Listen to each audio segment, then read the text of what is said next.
So once again, we're off to Perek Gimel. So where we left off, the end of Perek Beis, was the narrative telling us that Rus gleaned out in the fields all the way through the Kitzir Saorim and the Kitzir Chitim, which is a good 3 or 4 month harvest season. But then after that, the harvest season ended, and after those 3 months or so, Boaz hasn't reached out.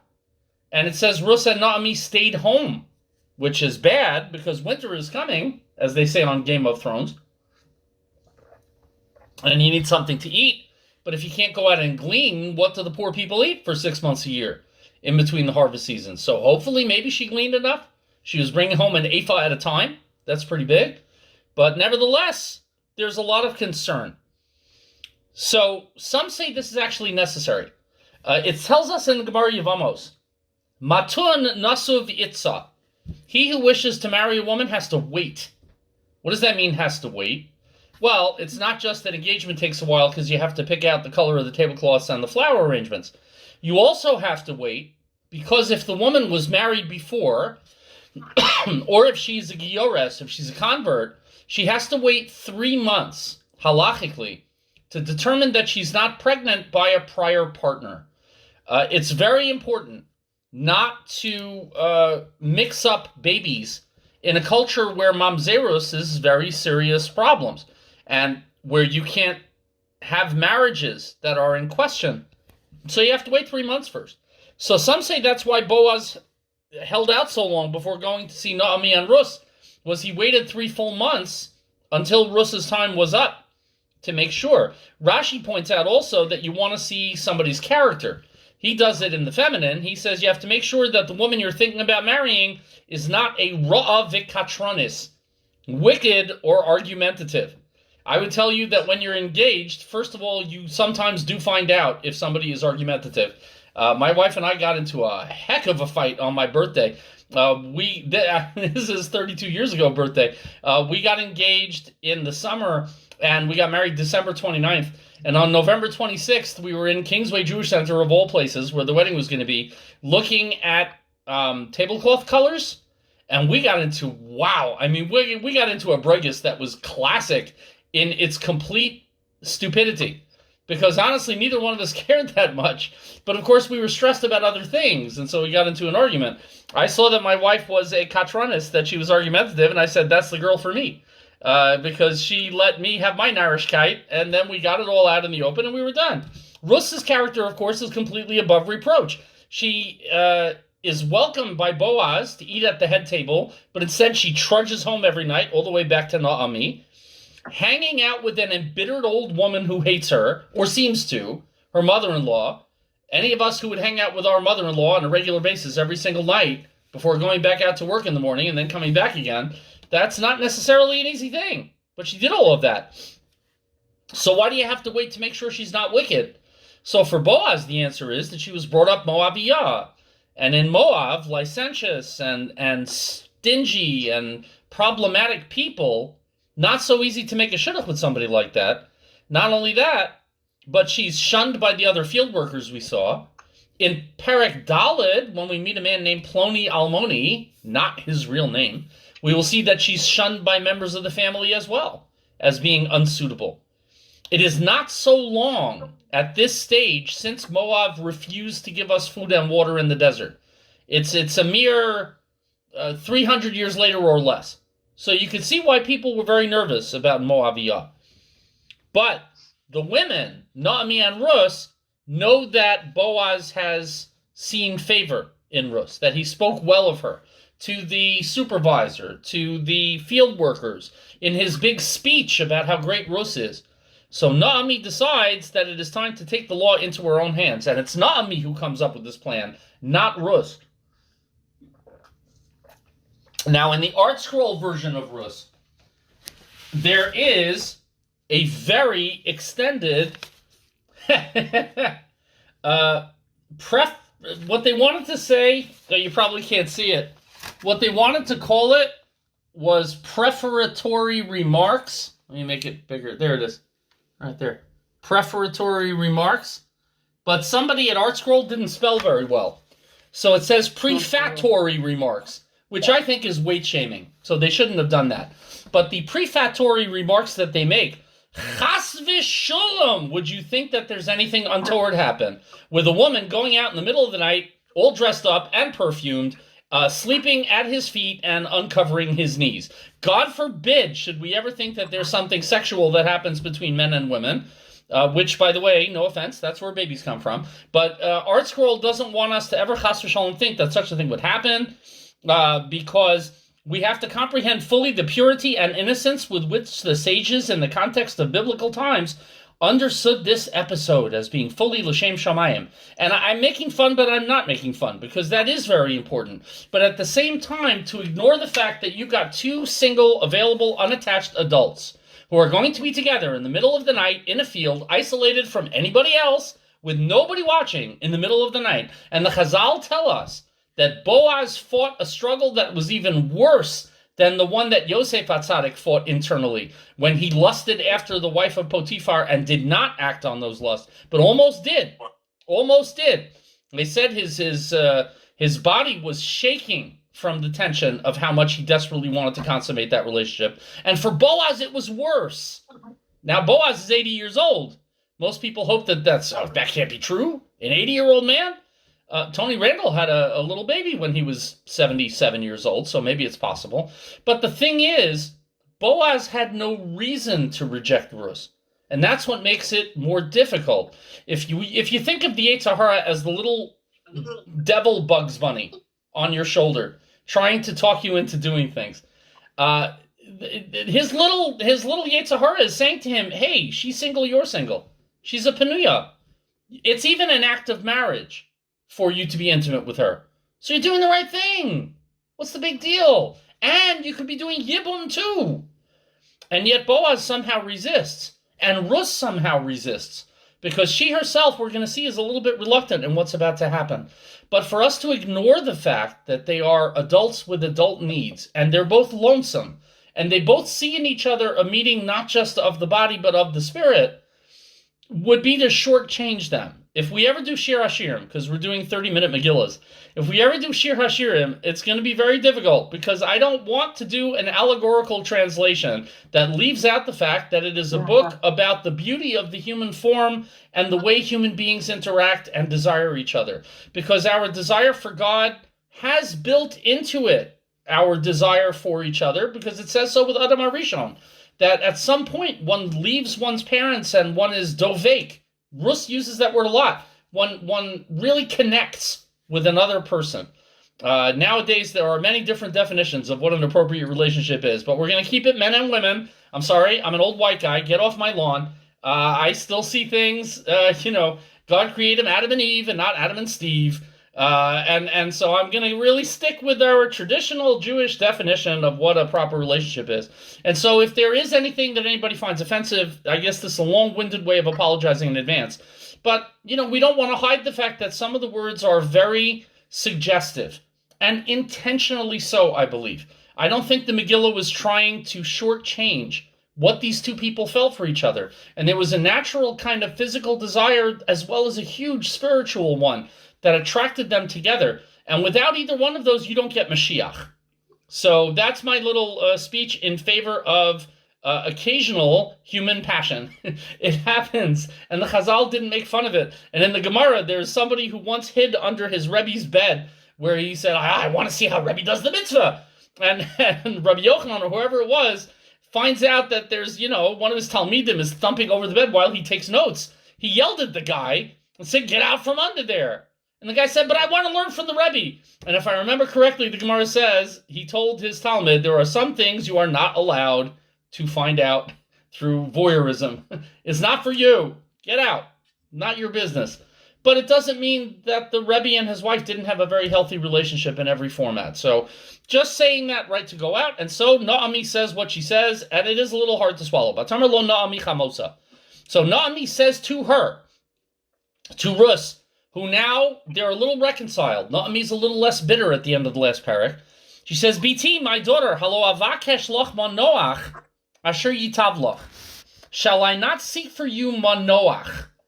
Manoach was actually a guy, but that's not what she means. I need to seek menucha for you. I need to seek security, a place of resting, a place of contentment. Asher yitavloch, that it will be well for you. Boaz has not spoken about marriage. And we know she's talking about Boaz because she's going to say it in 3 more words. But you need to be in a marriage that is good for the future.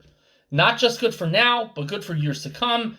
I advised you when you came with Arpa to go isha leves isha, each woman to the house of her husband. Well, now I would see you have a husband. Now, until this moment in the Megillah, the first 2 prakim, Naomi is reluctant. She didn't invite Ruth to accompany her. She tried to send her home. She didn't introduce Ruth to Boaz. That happened me'elav, of its own. It was the hand of heaven. But she sees the opportunity now, not just for Ruth, but for her own household, the household of Elimelech. So she says, I want to set you up in a good marriage. But she has to put aside her own bitterness. So she says, Halo avakeshlach. Halo is an oath in biblical terms. It's where you are making a shavua, to make a plan and commit to it. And manoach, a place of rest, means a state of marriage with contentment and security. But it also hints at Shlomo HaMelech, who makes a place of menucha for the Shechina, the Beis HaMikdash. Shlomo HaMelech is a descendant of Ruth. It hints at Menachem, one of the names of the Mashiach, who is going to come from Ruth and from eventually David HaMelech. So the word manoach is kind of foreshadowing, reinforcing the idea that you have to do some chesed, and Naomi's chesed is unexpected. Pasuk Beis, ve'atah halo Boaz modatanu. Is not Boaz our kinsman? Like our last discussion on Tuesday. Ruth is included in the family now. Boaz is our family member. Asher hoyises na'arosav. And you have been harvesting among his girls. That was the end of last parak. We said Tuesday, she got the hint. She hung out with the girls rather than the men there. So you've been doing well with them. Hinehu zore es goren hasaorim haloila.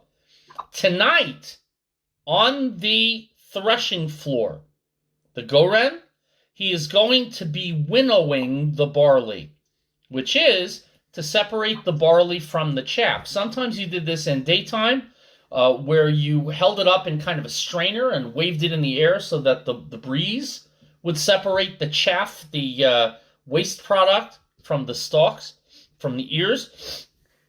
It was always done late in the day to avoid the hottest part of the sun. In Israel, as you know, many places close from 12 to 3 or 1 to 4 or something because it's so insanely hot at that time. So you do it near the end of the day, and you measure out the clean grain, but by then nighttime has fallen, and in the period of the Shoftim, the roads are dangerous. There are thieves everywhere. So Boaz had taken to sleeping on the threshing floor alone every night to save the money of hiring a night watchman. Boaz is alone in the barn, says Naomi to Ruth. He's winnowing, and then he's alone sleeping out there. Now, everybody knows he's sleeping out there, which could be a small hiccup in the plan, because if everybody knows that Boaz is out there, and then they see a nicely dressed young woman on her way out, they might be nervous about what her intentions are. But Boaz is out there sleeping on the threshing floor. He doesn't even completely trust his own men, because the Medrash tells us immoral men used to steal grain from the threshing floor. And what would they do with the grain? Oive. Hayunosnin sachar lazonos min hagironos. They would take the grain and they would give it to the harlots as a fee. Esnan zona, as they call it in the Torah. So unfortunately, the lack of morality is pretty widespread, because there are young women of ill repute, but there are young men stealing grain to pay to the young women of ill repute when everybody is single and wants to have a good time. So Boaz sent everybody home and said, I'm watching the grain. I have no ill repute. But if Ruth is seen walking out there late at night, there's only going to be one thought on people's minds. So she says, now it's time to do it. Why now? Hinehu, right now, haloila, tonight, because Boaz is in a good mood. He's been winnowing and he has a lot of grain and it's been a successful harvest. So you know what? Let's do it. Now, why is Boaz sleeping with the grain? Why does he care if a couple of guys steal some grain? So the rabbis say this is because true tzaddikim are cheap. That's not how they say it. Rabbi Toker would never say it that way, but I'm not a rabbi, so I get away with it. When Yaakov Avinu turns around to go back, why does he go back across the river after he sends everybody on their side of the river? To get pachim kitanim, to get the little tiny jars. Why did he get the little tiny jars? Who cares? You left a few souvenirs. What's the big deal? What's the big deal? Tzaddikim are cheap. Every possession matters. Everything that you imbue with the holiness of your possession makes a difference. And if you want to tell me that my parents wouldn't have looked out for every penny back when I was a kid, you'd be wrong. Everybody looks out for every penny. If you earn something, it's important to you. It's something that you worked for. So Boaz is worried about the grain, so he goes to sleep. So here's what Naomi tells Ruth. And this is the part that gets a little hard to hear if you are used to, accustomed to thinking that tzaddikim don't have physical bodies, which they do. V'rachatzt, she says, go bathe. V'sacht, and anoint yourself with oil, with perfume. V'samt simlosayich olayich. Put your best outfit on. Fancy Shabbos clothes. Simlosayich, not just any outfit, but the simla. V'yoradet hagoren. Interesting that the psukim, if you have them in front of you, spell it v'yoradet, but we don't pronounce the yud. And go down to the threshing floor. Go down to the barn. Because the barn is in a low place. The threshing floor is in a flat place in the bottom of the valley. So go down there. That's another reason not to do the work at noon, because the bottom of the valley is incredibly hot. If you've ever been in Lakewood in August, you know that being at the bottom of a bowl, very, very hot. Lakewood itself is just really not mountains, believe me. That's why even people in Lakewood go away to the mountains. So you can rent a house in Lakewood in August if you so desire. So go down there to the threshing floor. It says v'yoradati, and I will go down there. But Naomi's not going down there. Ruth is going to go down there. Al tivadi leish. Do not be known to any man. Don't let anybody recognize you and know who you are. Ad kaloso le'echol v'lishtos. Until you finish, until he has finished. Kaloso. Until he is done with eating and drinking. So don't make yourself known to anybody, even the ish, even Boaz himself. Don't tell anybody who you are. Interesting, the word kaloso. I don't know. I didn't see any mefarshim, but to me it sounds like a play on words. You're going to be his kala, so that's pretty cute. But wait until he's finished eating and drinking. And as I'll say, because when a man is hungry, he is hangry. But when he is eating and drinking and then he's done, he is full and happy and satisfied. So the way to a man's heart, in this case Boaz, is through his stomach. So prepare yourself like it was going to be Erev Shabbos. Take a nice shower, anoint. Some say go to the mikveh. Wear your finest clothing. But Chazal also say she meant spiritually. V'rochatzt v'sacht, cleanse yourself of idolatry. Any last vestige of idolatry that's left. Anoint yourself with mitzvos and tzedakah, and then dress in your best Shabbos clothes in spiritual terms, in your best Shabbos midos that you have with you. The mother-in-law is telling the daughter-in-law to go down and meet a man in secret and don't even tell him you're there. Weird. Pasuk Daled, Vihi b'shachvo, and then it will be when he lies down. V'yodat es hamakom asher yishkav sham. Make note of the place where he is lying down. It wouldn't do for you to wander around the barn like a cow or a horse, tripping over stuff and falling over hay bales. Make sure you go to right where he is lying down. Wait a minute. The tzaddik is lying down on the barn floor, and you creep up to him. Nothing weird about this at all. Sneak up to him, and then uvas vigalis margilosav.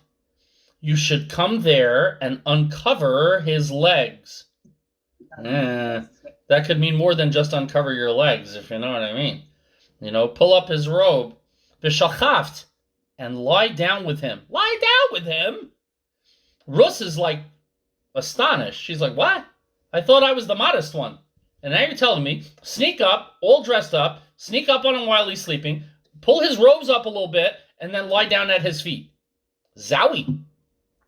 V'hu yagid lach es asher tasen, and then he'll tell you what to do. Now, I'm glad this is Boaz. If it's Boaz, he won't tell you something really weird. But whatever it is, this is, shall we say, an unconventional way to set up a shidduch date. So go down where nobody sees you, go down in secret, kind of uncover him a little bit and wait for him to tell you what to do. With any other man, that's a very scary offer. Now, you would think Naomi would go to the shadchan, give a phone call, check out the references, show the resumes, and go to Boaz straight up front. Hey, Boaz, Ruth, what do you think? Take her to coffee at the TWA lounge at the airport in public, and then maybe you'll go for dinner someday, and then after 3 dates, you'll have a bisho, and you'll be all set. You would think. I don't know how Hasidim learned this Megillah, because this is very un-Hasidish. But because they meet each other at the engagement party. Let's do it. We can do this. If they're basher, wouldn't the arrangements have gone smoothly that way? Well, first of all, Boaz might have pulled back, because there is a closer relative. There's Ploni Almoni, so she's a little worried that Boaz might say no. She also has strong suspicions that Ruth is going to be the mother of royalty. But the father could be anybody. Maybe it's not Boaz. She's not sure. So she's pushing it. But most Chazal say, despite the unconventional instructions, she has tremendous faith that HaKadosh Baruch Hu is going to set it up properly. Boaz is the foremost righteous, religious judge of his generation. He is not going to act untoward to her, even if they are alone together. We're going to see that she is very dignified when she speaks to him. She doesn't make overtures. For all that she is there physically alone with him, they behave very tzniistic with each other. So it's not just some kind of setup or seduction. On the other hand, she also says v'shalchaft with a yud at the end, which sounds like I'll lie down. V'yoradet with a yud, which sounds like I'll go down. Naomi is telling her, according to most of the commentaries, I'll be there with you. My zechosim should go with you, and I will take the blame if anything goes wrong, which is similar to when Yaakov stole the brachos from Esav, and Rivka dressed him up as Esav and said, if any punishment comes, it's on me, not on you. The tzadekes who sets up these situations understands that there's risk. But what's interesting is Naomi is one of a line of strong Jewish mothers and women who did this kind of thing. Sarah insisted that Hagar and Yishmael be banished to protect Yitzchak. Rivka made sure that Yaakov got the brachos. Chana, mother of Shmuel Hanavi, sent him away at the age of 2 to go live with Eli HaKohen. But the language of the word yoda, moda, yoda is a euphemism in Tanakh for a man knowing his wife, for intimacy. Shochav, shochev, imisha b'ulas bo'al. Shechiva is a word for intimacy between a man and a woman. Bo, which was used here, uvas, and you will come. Bo, bo'elai, that involves sexual intimacy. Vigilis, reveal his legs, is a word legalos ervo, which is always used with intimacy and nakedness. And in fact, no other woman in Tanakh, not even the Sota, is referred to with that verb.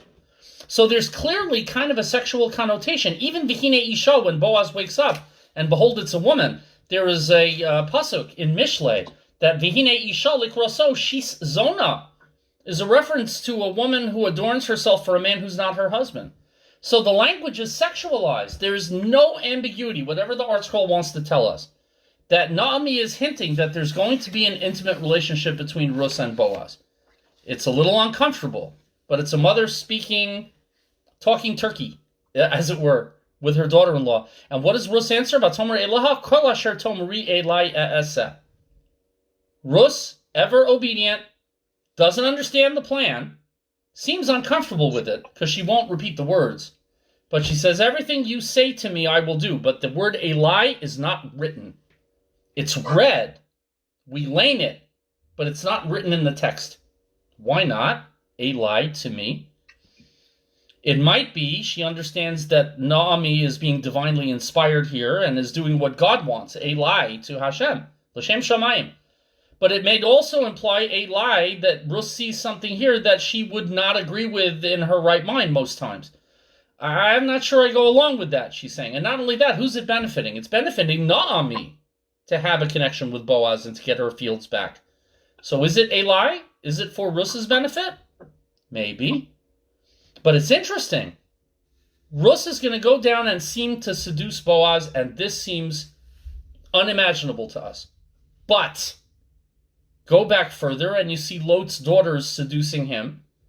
Lot is a wayward guy who abandoned his post, left Abraham behind, and then ended up in Sodom. And that seduction leads to Moab, which leads to Ruth, which leads to David, which leads to Mashiach. That's a woman, Lot's daughter, who acted l'shem shamayim in a way that we would see as immoral. Tamar and Yehuda, who went out to meet with Yehuda by posing as a prostitute on the side of the road. What's she doing? She had heir, she had Onan. What about Shelah, young Shelah, who she was not getting married to? She took it into her own hands to go be with Yehuda, who conceived with her, and Mashiach comes out of that. Tamar, Benos Lot, and now Ruth. One thing they all have in common, or Naomi at least, is they face the extinction, Dr. Yael Ziegler says, of their households, of their continuity, of their progeny, of their line. They're being stuck. Whether the daughters of Lot believe that there are no men left to conceive children, so they'll never have children, and their line will end, and their world will end.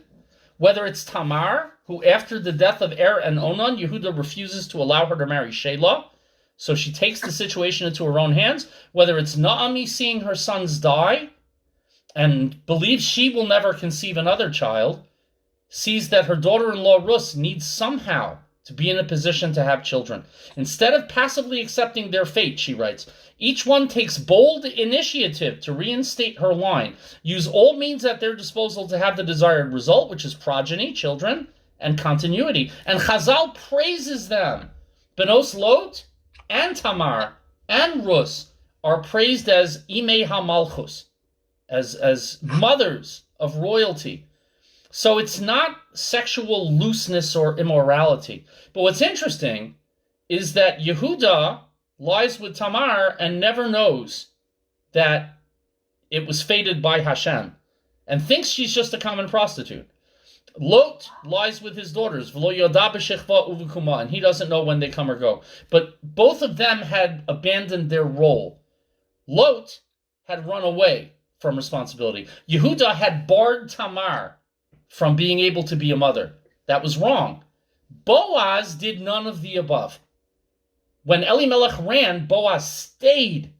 And so Boaz does not play out the seduction scene with a woman he thinks is a prostitute.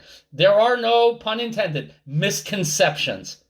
In fact, Boaz and Ruth don't even touch each other directly in any intimate way that night. And some Chazal suggest that that's because Boaz was a righteous man who didn't need to be fooled. He needed a marriage that was carried out the proper way, which it will be in Perek Dalet. So it's interesting that Tamar and Benos Lot and Naomi and Ruth have things in common, but it doesn't play out the same way. It doesn't play out in a way with real questions. The seduction scene does not lead to anything here except legitimizing the relationship. And I know I'm a little over, but I want to do 6 a night, so let's just do Pasuk Vav. Vatered Hagoren. So Ruth goes down to the threshing floor as she was requested in the dark of night. Vata'as kechol asher tzivata chamosa. And she did almost everything that her mother-in-law commanded her. Kechol. Not chol, but like chol. What did she change? So most of the commentaries say she changed the instructions. Instead of bathing and perfuming and getting into the beautiful gown and then walking out to the fields, when everybody would see her, when the Medrash says in Medrash Bo that anybody who would see her would say, this prostitute, what has she done? She bundled up her clothes in a knapsack, went out without showering and without being in seductive form, went out like a normal person, so that anybody who did see her wouldn't have thought twice about it, because Ruth was always out late coming back from the fields with her produce. She didn't want to be molested, but she also wanted to be tzniut about it, and so she didn't follow the instructions in order. She's jeopardizing her hard-earned reputation. She's jeopardizing Boaz's reputation. If Boaz jumps up and starts screaming in the middle of the night, then unconsciously he'll ruin what people think of her. So instead, she goes all the way out to the barn, and then she gets cleaned up as well as she can, and she gets dressed up for the shidduch date. And the problem with the barn is it's not exactly a romantic setting for a first date, you would think. Cows, grain, and straw all over the place. I mentioned the other night, Rabbi Reisman would say, my wife would murder me. That's the end of the shidduch date. Believe me, she doesn't want a second date if my first date is in the barn by the cows. But it is fated to be. And remember about a goren, a threshing floor? The most famous goren in Judaism is the threshing floor of Aravna HaYebusi, right outside Yerushalayim, or right inside Yerushalayim, which turns out to be the site of the Beis HaMikdash. So all of the discomfort with the physicality of the story, all of the jokes I may have made along the way about how it seems untoward, Marvin, all of this is leading us towards the Beis HaMikdash, towards the Mashiach, towards David HaMelech. So Ruth is doing something very, very right, even though she's concerned that she might be doing something a little bit wrong. And what I find fascinating, of course, is that in Judaism, we do not hide the roots of where we come from, even if they make us a little uncomfortable. Even if the stories don't seem to match what we consider high-level morality and tznius of today. If you saw this and asked the shadchan would say, girl, your mother-in-law is nuts. Get away from her as far as you can and go to a properly accredited shadchan who will help you out. I'm available for a gold watch as soon as the shidduch works out. But our forefathers and our Mashiach are going to come. The Gemara says, a king of Yisrael should have a bag of bones on his shoulder, meaning there should be skeletons in their closet, because that's what keeps a man with absolute power humble. And that's hard to find. Shaul HaMelech had difficulties with ego. If you've been attending the rabbi's class on Monday nights, his take on Shaul has been fascinating. Bipolar and having difficulties, but also having power and not being able to let go of it. David is a very different kind of cat, as my father would have said. And so the story of Ruth is going to lead us in that direction. But what happens when Boaz wakes up and finds a girl by his feet?